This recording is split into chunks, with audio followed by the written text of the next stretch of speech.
Hello, everyone. My name is Caitlin Yeager, Director of Heritage Programs for Missouri Humanities. Thank you so much for joining us today for part 2 of our Cultural Resource Management series. This program is presented by Missouri Humanities, and our mission is to enrich lives and strengthen communities by connecting Missourians with the people, places, and ideas that shape our society. Whether you're joining us through Zoom or watching on Facebook Live, we invite you to interact with us throughout this program. If you're on Facebook, feel free to comment to let us know you're watching and leave us questions for our Q&A session towards the end of the program. If you're on Zoom, you can use either the chat feature or the Q&A feature to ask questions throughout the discussion, and we'll address as many questions as we can towards the end of our program. If you enjoy our program today and are interested in seeing more from Missouri Humanities, please check us out on Facebook or on our website for the most up-to-date information about our events. We also have a membership program where benefits include free books, discounted tickets to special programs, and access to members-only events. To become a member, visit mohumanities.org and click the Join Today button. After the webinar concludes, a survey should pop up on your screen. I would really appreciate it if you could all take the time to let us know what you thought of this presentation. Our surveys are really important to us as we continue to bring public programming to Missourians and work towards a more thoughtful, informed, and civil society. Now, I'd like to introduce you to our presenter today. Jeffrey Alvey is an archaeologist with the State Historic Preservation Office. His presentation today is entitled Managing Cultural Resources at the Community Level, which will cover a general discussion of the field of cultural resource management and what it means to be a successful manager of cultural resources. So Jeff, I'll have you go ahead and take it away. All right, thank you, Caitlin. Thank you for the invitation to be part of the series this year. And thank you to everybody out there for tuning in.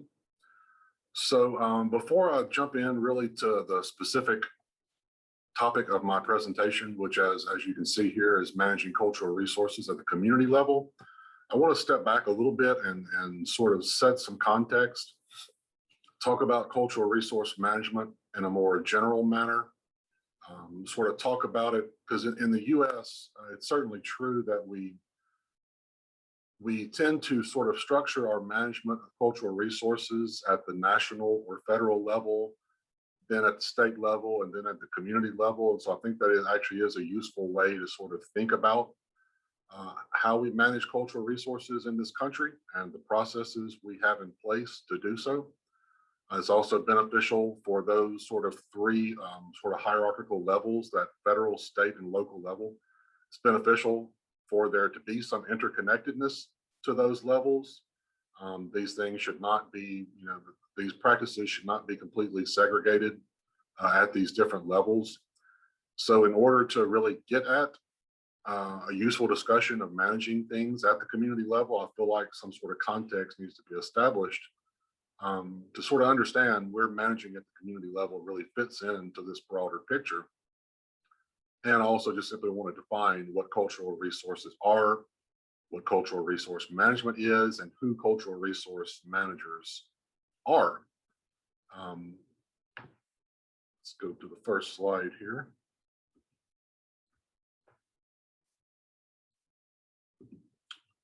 So let's start with this question of what is cultural resource management? It is, as this word cloud suggests, there are a lot of words that you might associate with cultural resource management. There are lots of ways to define it. I'm going to define it pretty broadly because I feel like we have an unfortunate tendency in the US to define cultural resource management in pretty narrow terms. We define who cultural resource managers are in pretty narrow terms. So I'd like to broaden that definition a bit. So this is basically my definition of what cultural resource management is, which is the process of managing and protecting places and or objects of cultural or historical significance. And a very important point is that we're not just talking about historic resources. We could be talking about contemporary resources as well when we're talking about cultural resource management. I think that's one of the areas where we tend to narrowly define it. We tend to think and talk mostly about historical places and objects, and those are certainly important, but I think there is some space here for a more inclusive definition of CRM. So let's look a little closer at that word significance. historical or cultural significance and talk about what that signifies. So basically, in this context, what we're talking about are basically any places or objects that contribute to our understanding of a community's history and traditions. That tends to be how we determine whether or not some place or object is culturally significant, based on the extent to which it is able to contribute to our understanding of a community's history and traditions. And this is another sort of context in which cultural resource management occurs, is one way to think of it, which is to say CRM often occurs in compliance with environmental and historic preservation laws. And this is another of those areas. You know, if you were to Google cultural resource management, or if you were to create a pie chart of sort of all the results that you got from that search, you would see that the vast majority of information out there on the internet related to CRM is very much related to this aspect of CRM, which is compliance with these various environmental and historic preservation laws. So it's certainly true that a bulk of what CRM is in this country falls within this category, but it doesn't have to be that way. And there are certainly other areas of CRM. And so I'd like to emphasize a number of those today, especially those that exist at the community level. So just like, I mainly included this here just to so we could all sort of keep in mind that even though the bulk of CRM occurs in this context, there's plenty of space for it to occur in other ways and in other places. So what are some common traits of cultural resource management organizations? And so these, not necessarily every CRM organization possesses these traits, but I would say every organization possesses at least some combination of these traits. So the first pretty common trait is that CRM organizations often emphasize cultures specific to a local region or ethnic groups. Public education, of course, is often a primary mission of many CRM organizations. Museums, all kinds of educational institutions related to our cultural history often emphasize this aspect of engaging the public, helping them to understand the history of their own cultural traditions. Promoting visibility of and access to cultural resources. This is an important role because, as probably most of you realize, much of what we consider our cultural resources are to a large extent invisible to us in sort of our day-to-day lives. As an archaeologist, of course, I'm biased in my thinking, and that's sort of the first thing that comes to my mind is the archaeological record, with the exception of perhaps some prehistoric earthworks. In the Midwest, there's not much in the way of visibility in terms of the prehistoric archaeological record. And so CRM organizations often take it upon themselves to raise the visibility of these resources that otherwise are easily neglected because they are so invisible to the average person living their day-to-day lives.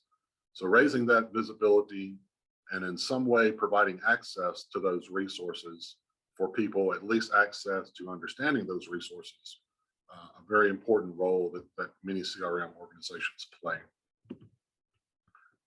Promoting multiculturalism within communities. This is basically just another way of saying these organizations often strive to make sure that their organization represents the community in which they are a part, and they're not excluding certain groups, or they're not overly emphasizing on any particular ethnic group or socioeconomic group, or however you choose to slice it. So being very much multicultural in their approach to their programming, and thinking about the various parts of their community and trying to focus on serving those different parts within their organization, within the programs that they present. This is, of course, a very common trait of CRM organizations. Preservation, obviously a very important word when we're talking about cultural resource management. This idea of preserving certain aspects of our cultural past, a very prominent idea within CRM. And so preserving and presenting traditional or historical forms of culture, like the building we see here, or pieces of artwork. This is something I think we commonly associate with these organizations, but perhaps less commonly are the intangible forms of culture. We tend not to think of them quite as often, I suspect, as we do the tangible forms like buildings, pieces of artwork. But many organizations are certainly dedicated to the preservation of these kinds of forms of culture as well, such as languages or musical traditions that are in danger of extinction. I always like whenever I get an opportunity to give a shout out to one of my favorite organizations who fall within this category, the Smithsonian Folkways Recordings. If you're a lover of music and you're not familiar with the organization, I would encourage you to check them out. They've been operating since the 1940s. They basically traveled all around the globe, recording various kinds of folk music, many other kinds of sort of vocalization aspects of culture, and then creating recordings of these and selling them. You can go to their website, look at the catalog they've created over the years. Pretty impressive accomplishment for a single organization, especially one with like this one that has historically had a pretty small number of staff. So check them out if you're not familiar with them. All right, so let's talk a little bit about who cultural resource managers are. If I polled you guys, probably these fields would appear in many lists of who cultural resource managers are, and that's certainly true. These are certainly the individuals we think of as professional cultural resource managers: archaeologists, architectural historians, general historians, archivists, and directors and staff of museums, art galleries, and theaters. And so here we're getting into the contemporary forms of culture with this last one here. But again, as I mentioned earlier, I want to sort of broaden our notion of what CRM is and who cultural resource managers are. So in my opinion, these individuals all also fall into that category, and in very important ways. So really any head of a land managing agency, certainly I'll talk a little bit later about CRM at the federal level, and there's a good deal of legislation there that determines how cultural resources are to be managed at the federal level. So this is certainly true that any head of a federal land managing agency is a cultural manager. Nobody would certainly dispute that. It's very much a part of their mission as dictated by the National Historic Preservation Act. But I would argue that really any head of any land managing agency is a cultural resource manager. They might be a negligent cultural resource manager, but they are impacting cultural resources by the decisions that they make. They might be ignoring cultural resources that are on the lands that they manage because perhaps there are no laws that require them to take those resources into consideration. But nevertheless, if you're managing land, odds are you are impacting cultural resources. Politicians, of course, the National Historic Preservation Act that I alluded to, many of the laws that exist that we use as a framework for managing our nation's cultural resources, of course, came about through the efforts of politicians. Of course, also citizens who were advocating for these, but ultimately politicians played a very important part. I mentioned musicians earlier. Musicians, you can really think of them as sort of curators of our cultural traditions, at least those that pertain to music. They learn these musical traditions, they teach these musical traditions, pass them down to the next generation. So musicians, very important stewards of some aspects of our cultural resources. Construction engineers, we're really talking now about sort of the boots on the ground kind of people. Construction engineers are out there engaged in development projects, kind of like land managers. They are perhaps being negligent, perhaps when they encounter human remains. If they hit a cemetery in the course of development, perhaps they don't report that, or if they hit an archaeological site that was not previously recorded, they might not report that. But nevertheless, they are very much impacting cultural resources and are important cultural resource managers because they're out there on the ground, engaged in these projects, engaging these resources. And if they do the right thing, they can have a profound effect on our ability to record and preserve our state and our nation's cultural resources. Members of indigenous communities. This has become increasingly true in the US, in Missouri. We're mainly talking about Native American tribes when we talk about indigenous communities. Most of those tribal nations are based in Oklahoma now, of course, but they still very much associate with their ancestral homeland. And they are increasingly becoming more and more engaged with these regions outside of their current national boundaries, where their ancestors once lived. And so they're engaging at every level, certainly federal level. The federal framework requires that tribes be consulted with as it pertains to cultural resources. But I'm seeing more and more engagement even beyond the federal level, at state and local levels. We're seeing more sort of tribal engagement in these communities and assistance in helping them to tell the story, to tell, to write the history, and especially the prehistory of these respective states or these respective communities. So a very important role for these members of indigenous communities to play. Historical society members, of course, can play a very important role in a city or a community's efforts at historic preservation. And then, of course, city leaders, similarly. You have many different kinds of city leaders, and if they choose to be engaged in the historic preservation of their community, can have certainly a profound effect on that effort. So I've alluded a couple of times to this idea of cultural resource management at the federal level. And so what we're really, there are a number of pieces of legislation that sort of govern that sphere. But by far, the main one is the National Historic Preservation Act of 1966. This was signed into law by President Johnson. It's an act that established a federal policy to protect historic sites and values in cooperation with other nations, states, and local governments. And so basically, one of the important things that the act accomplished is that it established a number of permanent institutions, and it created a clearly defined process for historic preservation in the United States, where none of this pretty much existed prior to 1966. One of those institutions is the institution that I work for. All of the state historic preservation offices in the US were created by the NHPA. The Historic Preservation Fund, which is really one of the primary sources of funding for historic preservation in the US, that is sort of coordinated and administered within each state by the SHPO. Many of the grants you can apply for in Missouri to get funding to support historic preservation in communities will come from the Historic Preservation Fund. The fund is also what funds our offices, the SHPO offices, and a number of other programs. Created the National Register of Historic Places, certainly a very important contribution. This is basically our nation's honor roll for historic properties. The ones that we deem of great significance can be nominated to and listed on the National Register of Historic Places.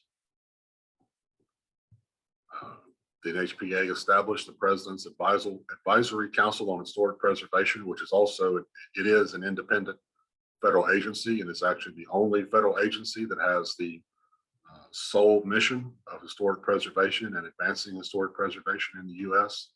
It plays a number of important roles within the sort of framework of how we manage cultural resources at the federal level within our country.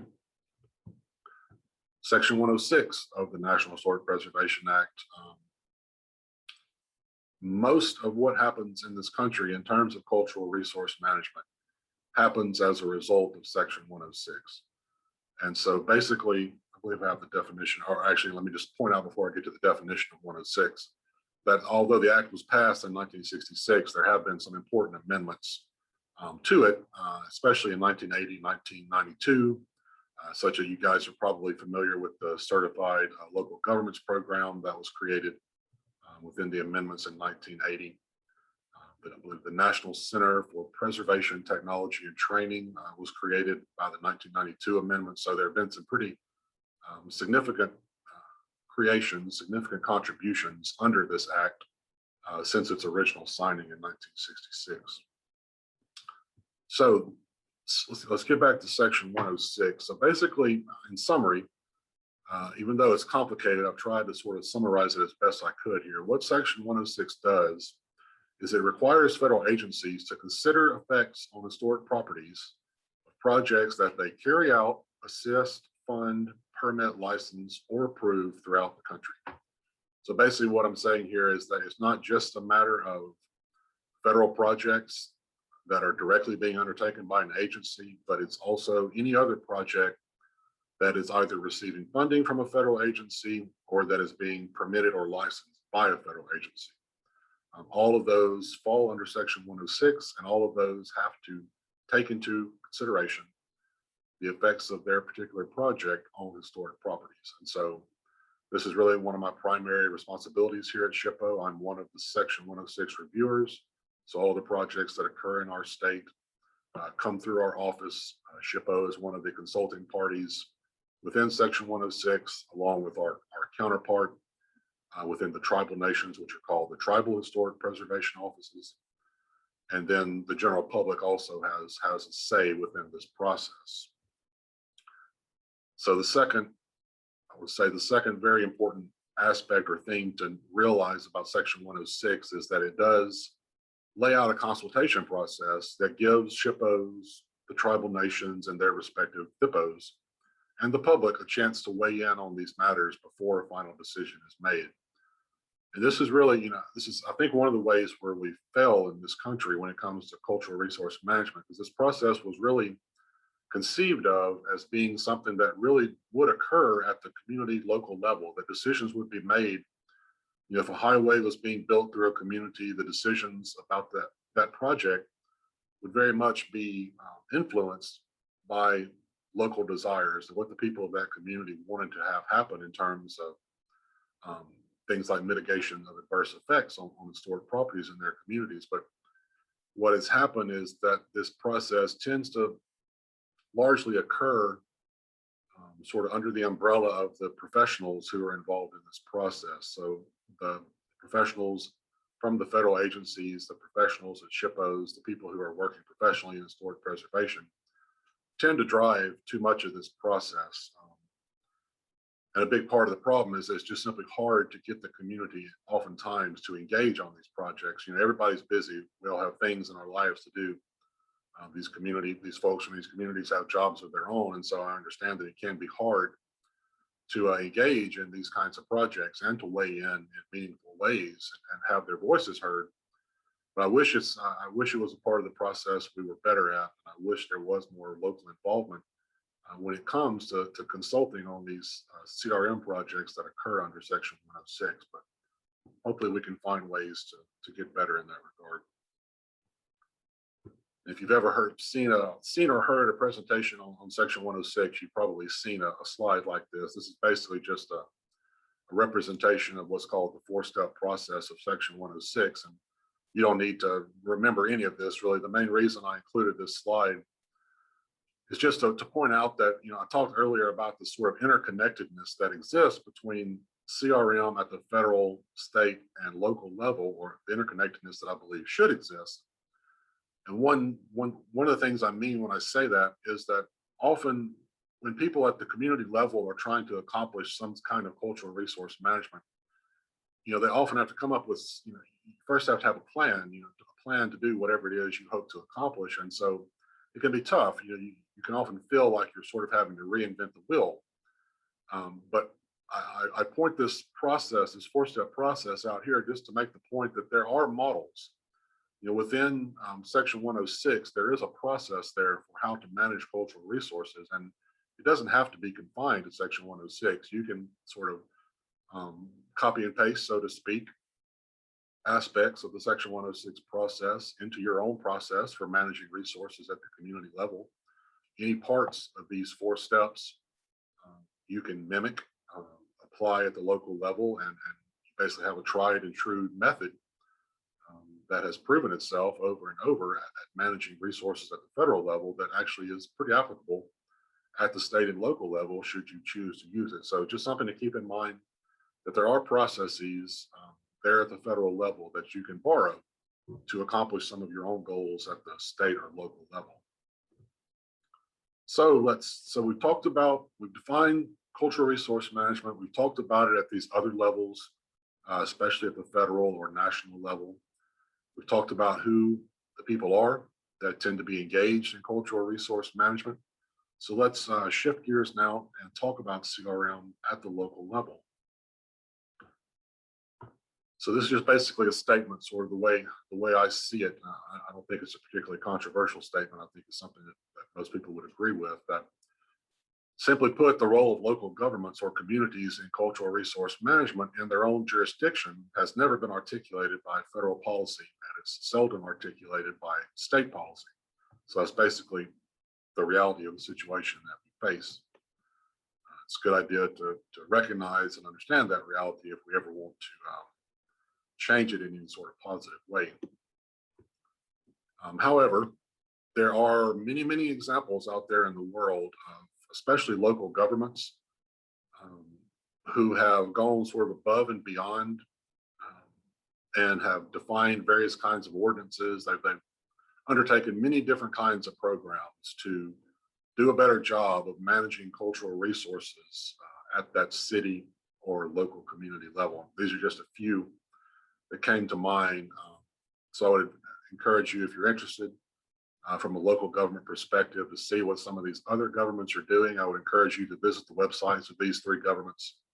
You can just like Google City of Alexandria Archaeological Protection Code, and you can see all the ordinances they have in play as it pertains to archaeological resources.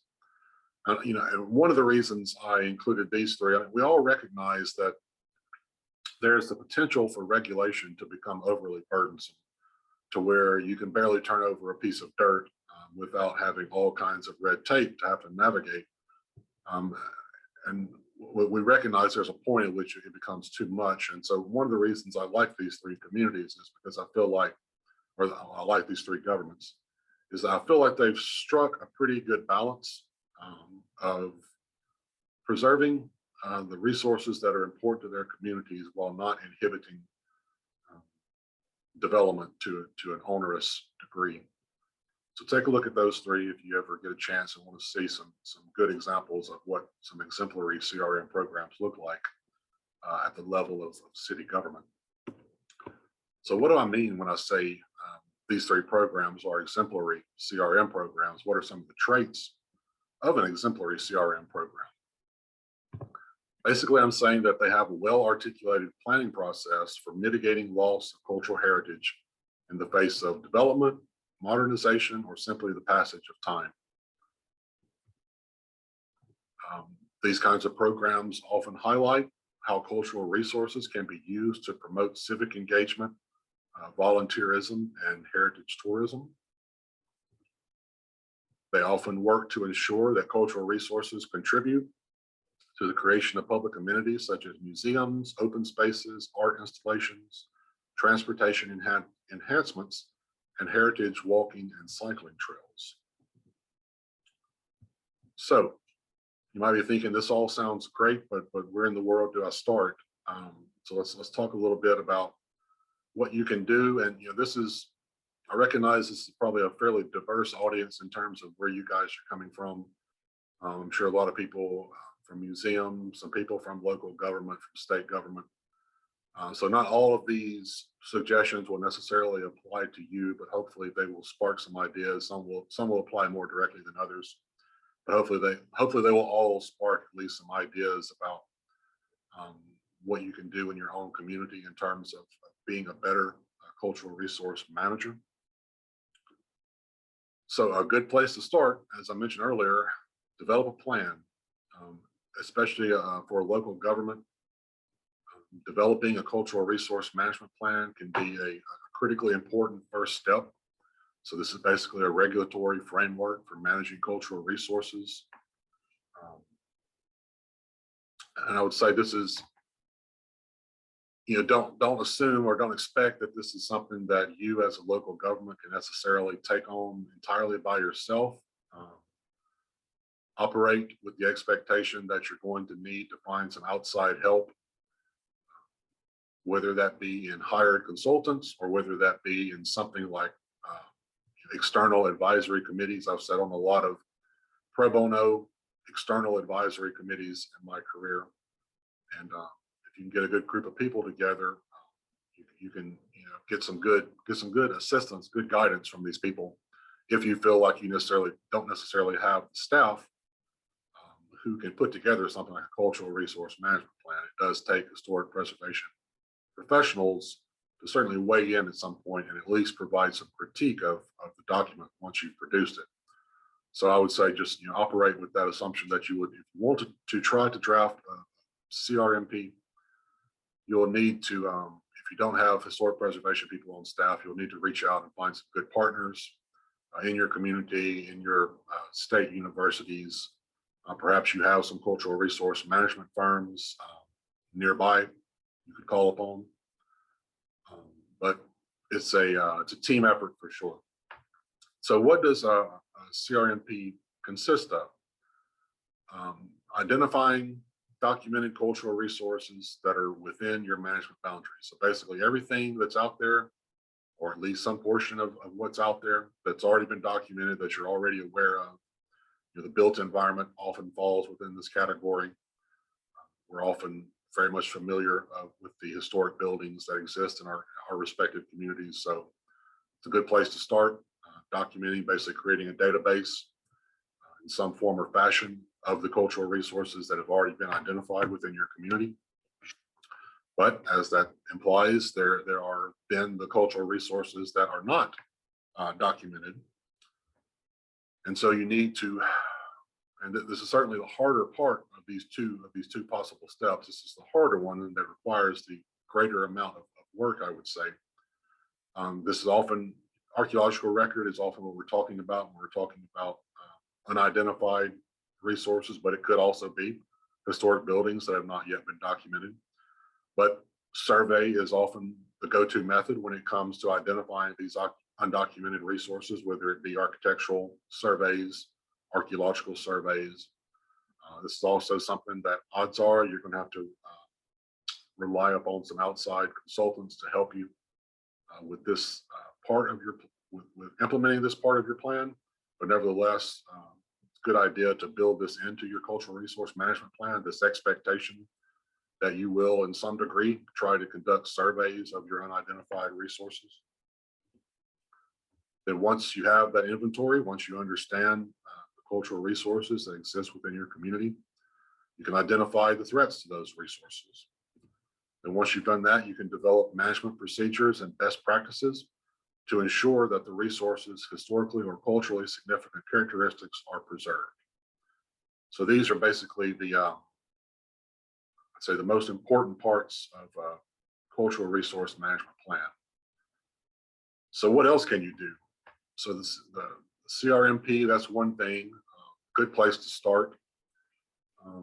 There are other things you can do sort of concurrently with developing that plan that are dependent or independent, depending on your perspective or the resources you have available, but could be other projects to complement or to follow that plan.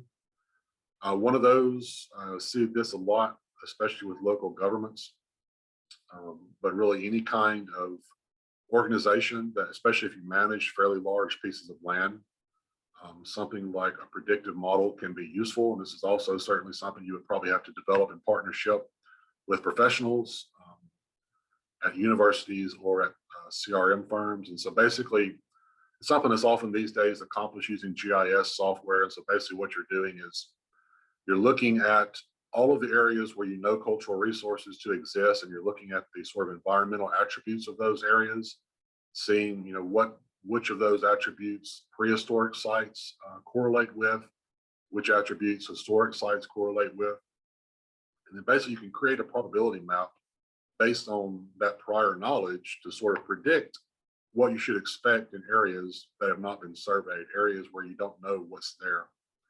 So this can be a pretty powerful management tool, and local governments, as GIS has become more ubiquitous, you're seeing local governments use predictive modeling a lot more, to where you have this huge city and you just don't have the resources to have it surveyed and identify with certainty the locations of all these resources.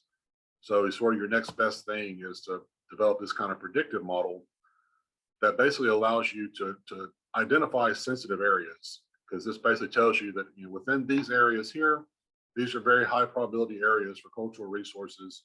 These other areas are low probability areas.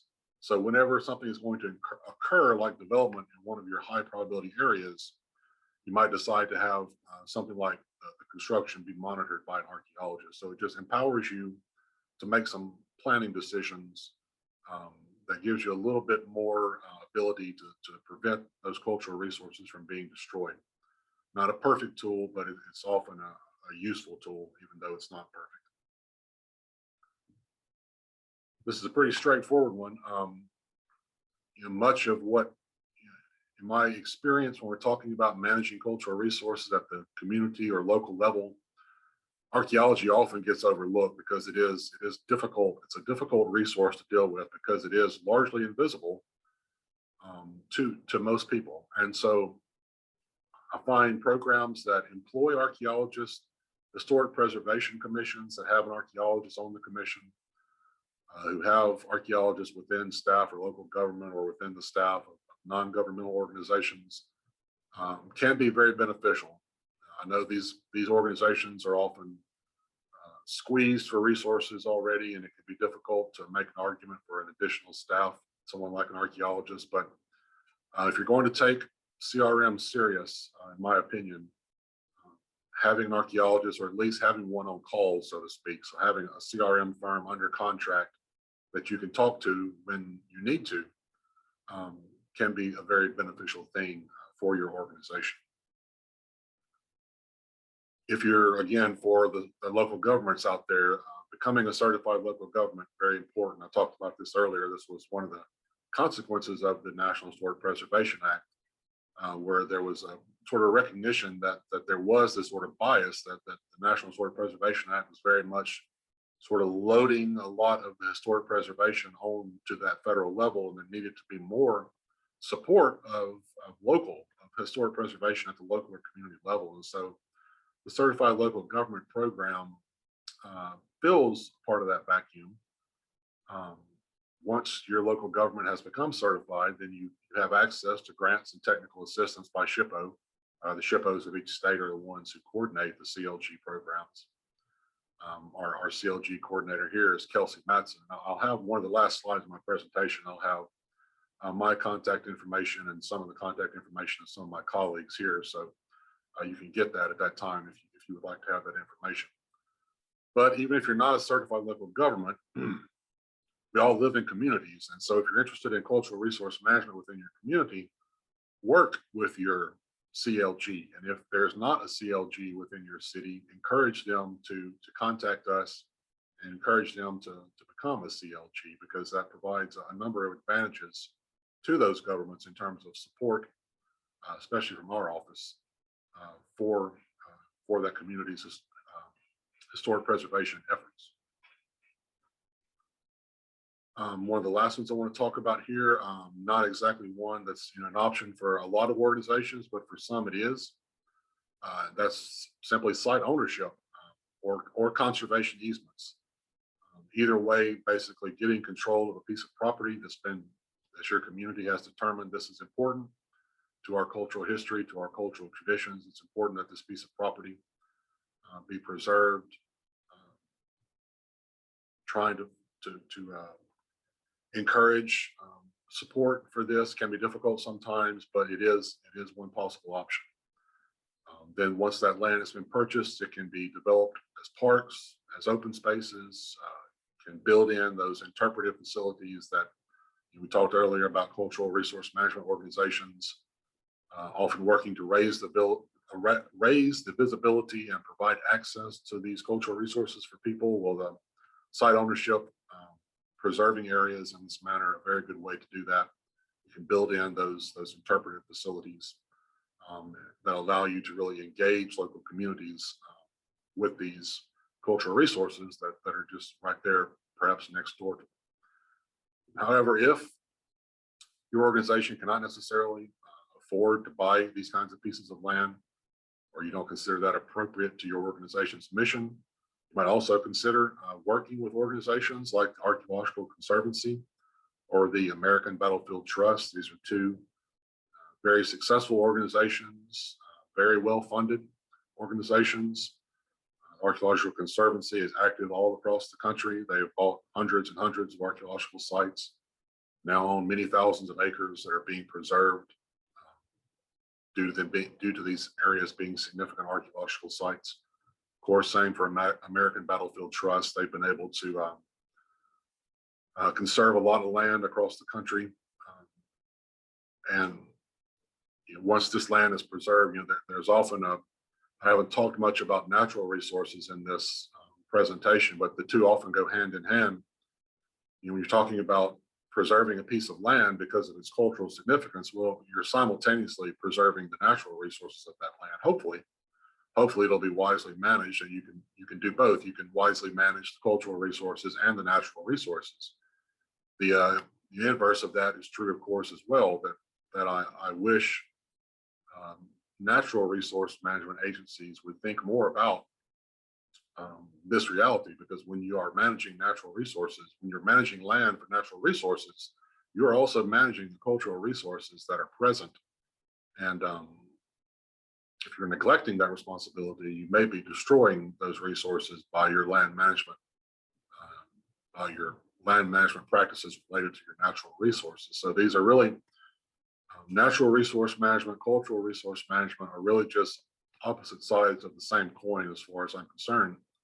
And so when you set these properties apart like a battlefield, you basically are creating a park. The same for some especially large archaeological sites. You're basically providing wonderful nature areas for your communities, in addition to having this other dimension of being able to help people understand their cultural history and their cultural traditions. So as I mentioned, I'll leave this up here for a little while. My contact information, I've sort of given you guys some game plans and some ideas for how you can manage your cultural resources at your community level. But as I mentioned, you're going to need assistance more than likely. You're going to need some expertise. And so I would encourage you to call on us here at the SHPO whenever you feel like you need that guidance. If we don't have what you need, we can probably point you in the direction of someone that does. SHPOs, by their sort of central nature within the historic preservation community of the state, very much connected to professionals throughout the state. So we can be helpful probably to anything you might need, even if it's just pointing you in the right direction. But in addition to myself, as I mentioned, I'm one of the Section 106 reviewers here, and I'm an archaeologist. So certainly anything that falls within those two areas, always feel free to reach out to me. If you want to talk about some of that I alluded to in terms of like what really good local government archaeological protection programs look like, I'll be happy to talk to you about that as well. But you might also need some of my colleagues' assistance here. So we have at SHPO, we have a National Register program that Michelle Dietrich is the coordinator of. I mentioned Kelsey earlier. She's the coordinator of our CLG program. So if you ever need her, there's her contact information. Like I said, if your local government is not a CLG, by all means, encourage them to become one. You can contact Andrea at our Architectural Preservation Services. If you're ever looking, one of the things they manage are the tax credits in the state of Missouri. So she can certainly help you with that. But any kind of general questions about the preservation of our built environment, that section can help you out in that regard. And then lastly, my colleague, another of the Section 106 reviewers, Amanda Burke, also has a substantial background in cemetery preservation, has studied a lot about that topic, and she teaches a workshop at least a couple of times a year for people, a cemetery preservation workshop. So if you would be interested in your organization hosting that kind of workshop, having Amanda come and teach people associated with your organization, I'm sure she'd be happy to talk to you about that. She's always looking for places to do it. So shoot her an email or give her a call. And with that, I will open it up to questions. So thank you all for listening. Thank you, Jeffrey. So as questions start to come in, Deb had a comment that this is a great presentation for ideas. I'm going to consider how they might help Mudd's Grove home of the Kirkwood Historical Society. I actually grew up in Kirkwood, so I'm familiar with Mudd's Grove. So if I remember correctly, it's a historic house that's the home of the Kirkwood Historical Society. So Deb, yeah, any specific questions you might have as to how it might help your organization or that specific structure, please feel free to submit. A couple of things that I kind of jotted down that, and you touched on them, but it'd be great, since we've got some time to kind of circle back. What really kind of piqued my interest was how you were differentiating towards the end there between natural resource management and cultural resource management. Because to me, I always kind of thought those went hand in hand, and that a natural resource, could certainly be a cultural resource. So can you talk a little bit about, so if someone, had a property that was of historic value, cultural historic value, they wouldn't go the same route as a CRM. They'd have to go more of a natural resource route. So how does that work necessarily if it doesn't have like a historic structure attached to it or something like that? Well, there are both. So there are conservation easements that relate both to the biological world. You can have basically how would you call that? I guess a natural conservation easement or a cultural conservation easement. So these are basically just protections that are applied to property for some good reason, whatever that reason might be, whether it relates to the natural resources that are there or the cultural resources. So that's one way. If the goal is some sort of preservation in perpetuity, because that's of course the challenge for us as humans in our society. These preserving things in perpetuity can be a challenge. I used to work for an organization in Virginia called the Blue Ridge Center for Environmental Stewardship.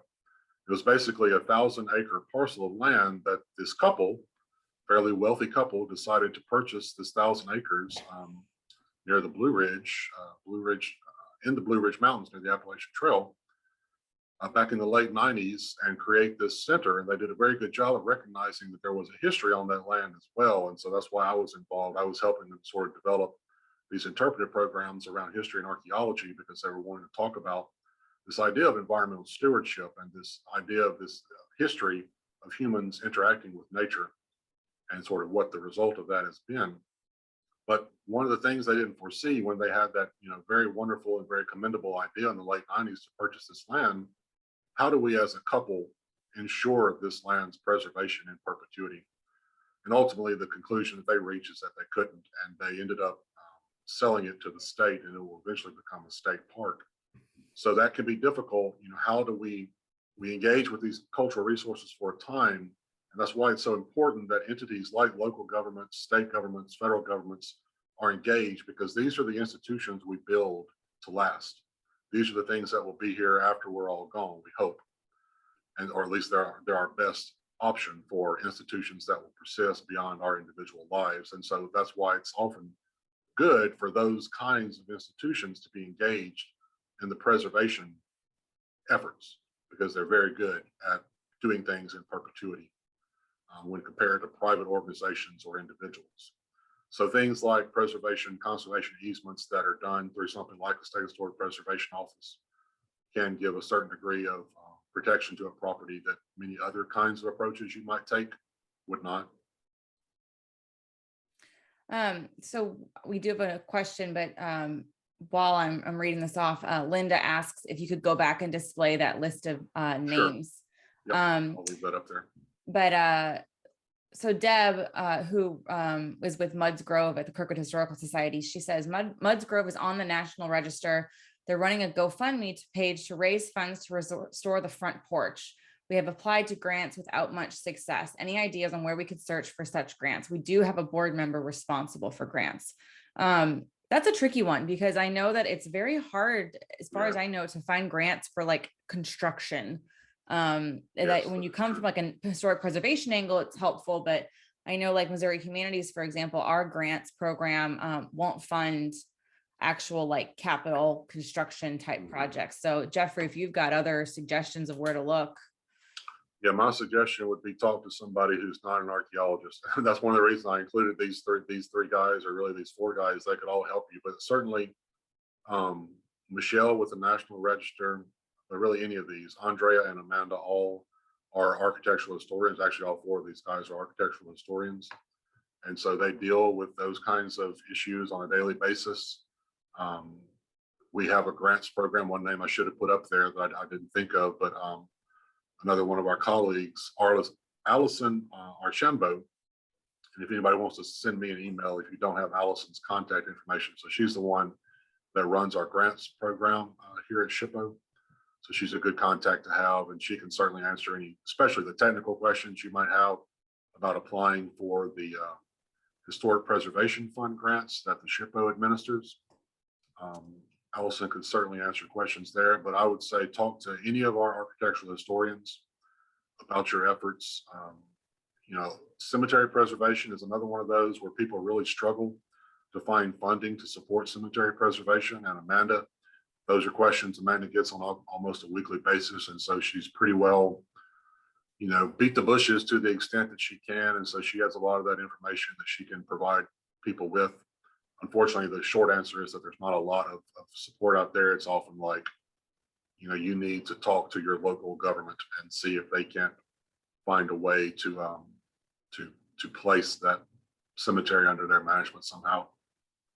So there are certainly other kinds of agencies out there beside SHPO that support historic preservation, but it's very competitive because you're basically talking about national organizations at that point. And so it can become very, very competitive within that environment, and can be very difficult. And unless you're an organization with staff who are very good and very knowledgeable and can write these kind of proposals, it's tough for sure.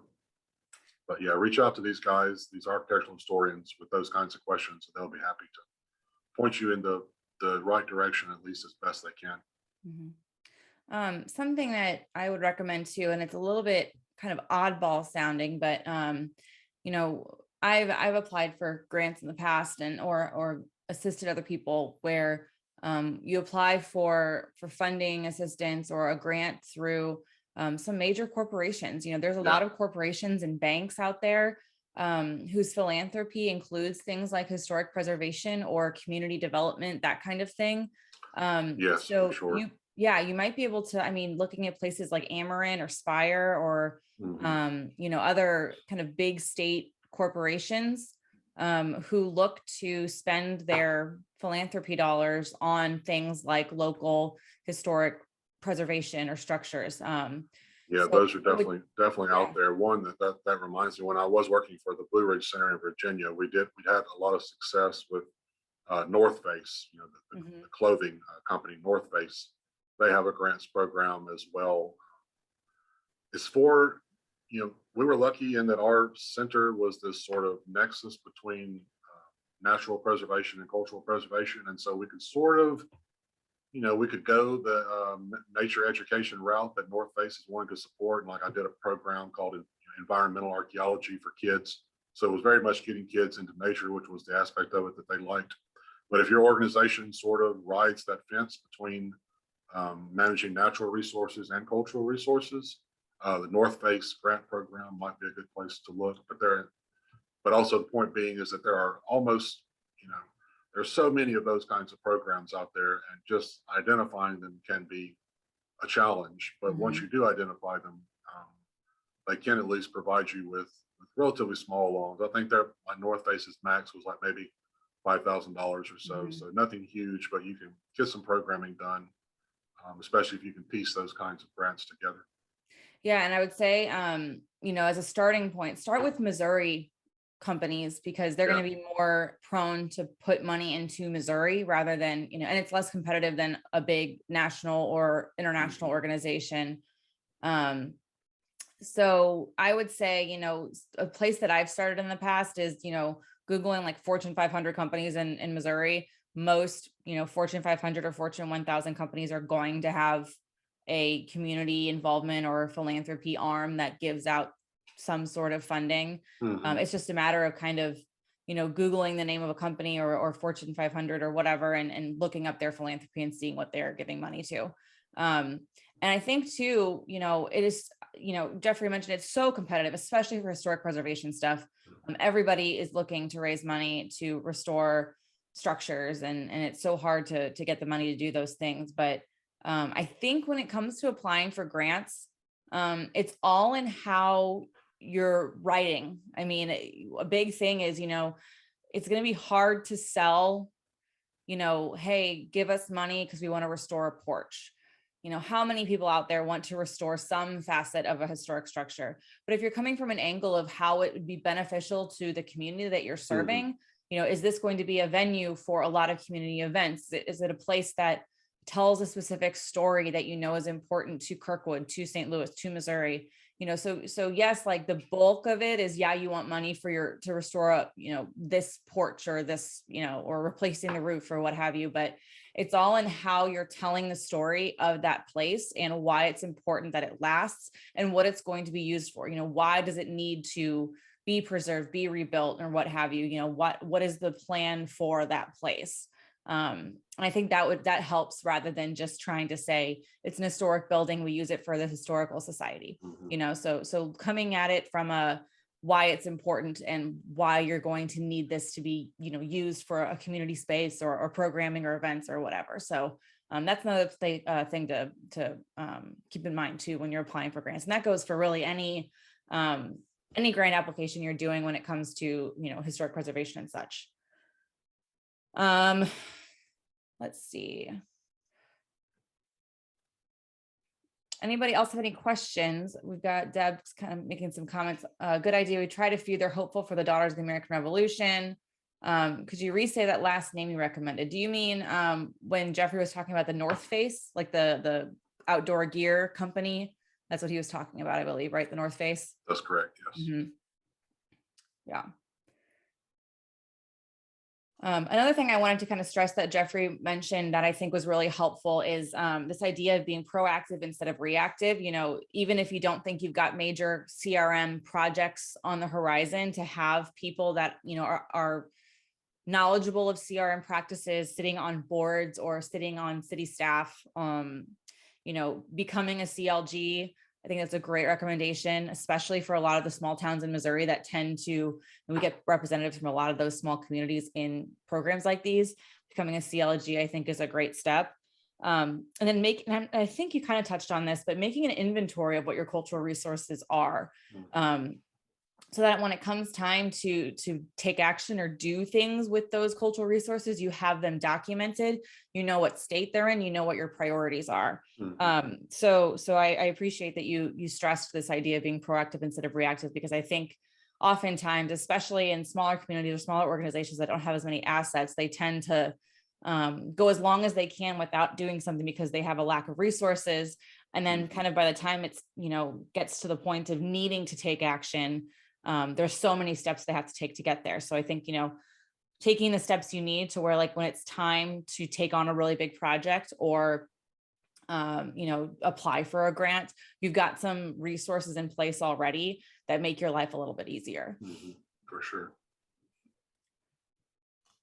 I don't see any more questions coming in. We've got a couple minutes left. So if anyone has questions or comments for Jeffrey, I'd be happy to pass those along to him. But in the meantime, I'll go ahead and wrap up. Jeffrey, is there anything else you wanted to add or comments or anything like that? Any more resources?